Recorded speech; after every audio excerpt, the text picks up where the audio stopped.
রাজধানীর মিটফোর্ডে এক ব্যবসায়ীকে নির্মমভাবে হত্যার ঘটনায় দায়ের হওয়া মামলার দ্রুত বিচার ট্রাইব্যুনালে স্থানান্তর করা হবে বলে জানিয়েছেন আইন, বিচার ও সংসদ বিষয়ক উপদেষ্টা ডক্টর আসিফ নজরুল। 12 জুলাই সামাজিক যোগাযোগ মাধ্যম ফেসবুকে দেয়া এক পোস্টে তিনি এ তথ্য জানান। তিনি বলেন, মিটফোর্ডের নরকীয় হত্যাকাণ্ডের দ্রুত বিচারে সরকার বদ্ধপরিকর। ইতোমধ্যে ঘটনায় জড়িত 5 জনকে গ্রেফতার করা হয়েছে এবং পুলিশ সর্বোচ্চ গুরুত্ব দিয়ে তদন্ত শুরু করেছে। উপদেষ্টা জানান, দ্রুত বিচার ট্রাইব্যুনাল আইন 2002 এর ধারা 10 এর আওতায় দ্রুততম সময়ের মধ্যে বিচার কার্যক্রম শুরু হবে।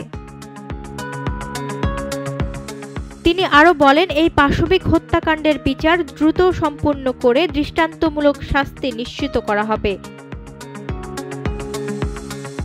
উল্লেখ্য, সম্প্রতি মিটফোর্ড এলাকায় এক যুবদল নেতা ব্যবসায়ীকে প্রকাশ্যে হত্যা করলে তা দেশ জুড়ে তীব্র প্রতিক্রিয়ার সৃষ্টি করে।